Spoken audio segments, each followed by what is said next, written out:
In this video, we're going to take a look at solving systems of equations in three variables.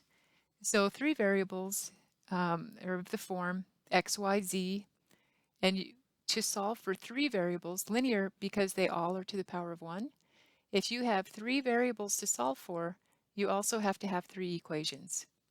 So the similar things can happen with three variables that can happen with two variables. Systems can have a single solution. So after we eliminate or as we solve using addition, we get a solution set consisting of an ordered triple, xyz, instead of an ordered pair. If you could graph this in 3 dimensions, the ordered triple is a point that is the intersection of 3 planes in space. Something else that can happen is systems can have an infinite number of solutions that after you eliminate, you get an expression that's always true, such as 0 equals 0. And then systems can have no solution if after elimination you get a statement that is a contradiction or false, such as 3 equals 0. So we're going to take a look at two examples. One of them, we use something called back substitution. So if you look at the example, there's one on homework like this. You notice the first equation has three variables, x, y, z. Second equation has two variables, but the third equation is 4z is equal to 12.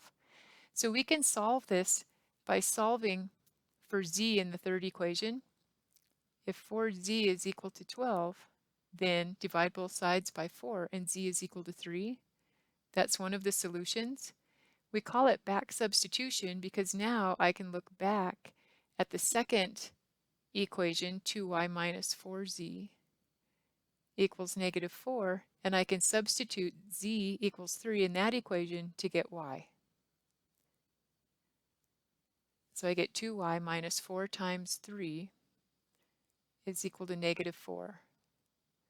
So 2y minus 12 equals negative 4. Add 12 to both sides.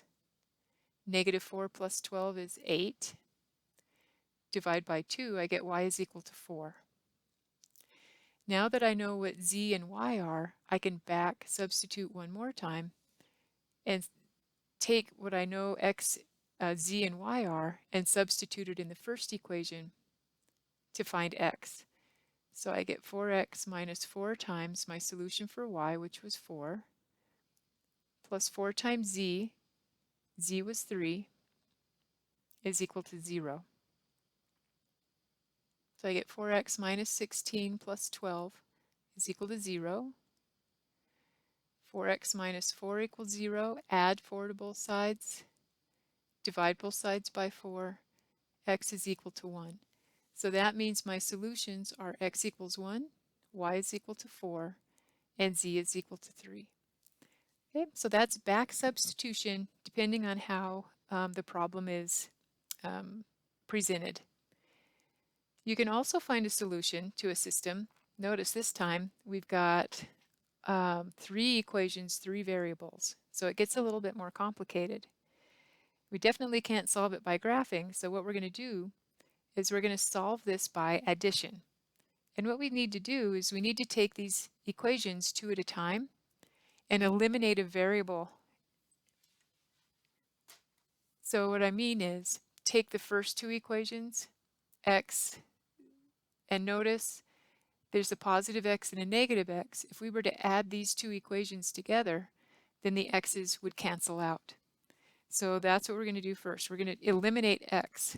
So I have x minus 2y plus 3z is equal to 9, and negative x plus 3y minus z equals negative 6. Add the 2 equations together, the x's cancel. I'm left with y plus 2z. 9 minus 6 is equal to 3. Now I want to take a different pair, so I'll just take the next 2. I have a negative x and a 2x, and in order for those to add the second 2 equations together and eliminate x's, we'd need a negative 2 up top. So I'm going to multiply that equation by 2. So I'm taking 2 times equation 2, and I end up with negative 2x plus 6y minus 2z is equal to negative 12, and I'm going to add that to the third equation.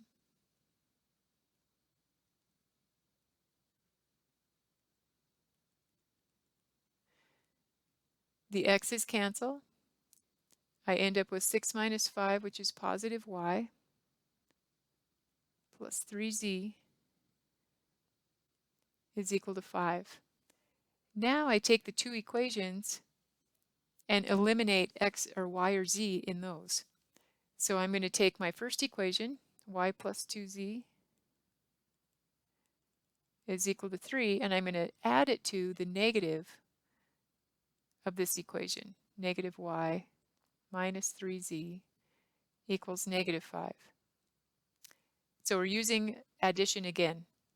The y's cancel. I'm left with negative z is equal to negative 2, or z is equal to 2. Once you have one answer, take z and put it back up into one of the two originals.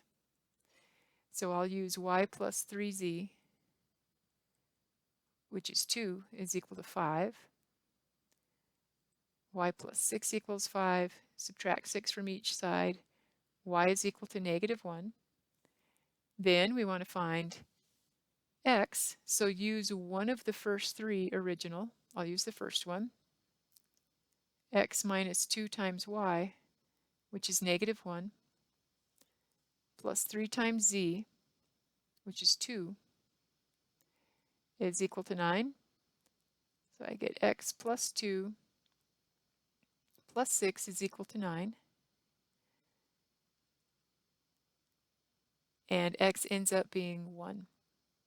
So this is a system where we end up with an ordered triple, 1, negative 1, and 2.